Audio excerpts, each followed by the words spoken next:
ఈ మధ్యకాలంలోనే చూసాం. పుట్టా మహేష్ డ్రగ్స్ సేవిస్తూ, డ్రగ్స్ తీసుకుంటూ పట్టుబడ్డ ఫస్ట్ ఏకైక పార్లమెంటు సభ్యుడు.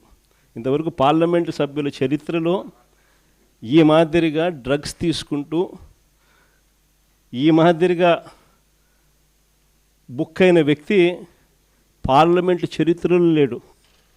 ఫస్ట్ సభ్యుడు. అది ఇక్కడితో మొదలు కాల. ఆశ్చర్యం ఏమిటో తెలుసా? అది చంద్రబాబు నాయుడు గారి ఆయన అనుసరించే వైఖరి నుంచి మొదలవుంది. మహేష్తో మొదలై పుట్టా మహేష్తో ఆగిపోలా. దీనికి ముందు ఎన్నెన్ని జరిగినాయి, ఎలా జరిగినాయి, చంద్రబాబు నాయుడు గారు వ్యవహరించిన తీరు ఎలా ఉంది, యాక్షన్ తీసుకోవాల్సిన సమయంలో ఆయన యాక్షన్ తీసుకుంటున్నాడా, ఒక పాలకుడు, ఒక నాయకుడుకు ఉండాల్సిన గుణాలు చంద్రబాబు నాయుడులో ఉన్నాయా అని ఒక్కసారి వెనక్కి తిరిగి చూస్తే ప్రతి అడుగులోనూ కూడా మనకు కనిపించేది ఏమిటి అని అంటే, చంద్రబాబు నాయుడు గారిలో ఈ గుణాలు ఎక్కడా కూడా కనిపించవు.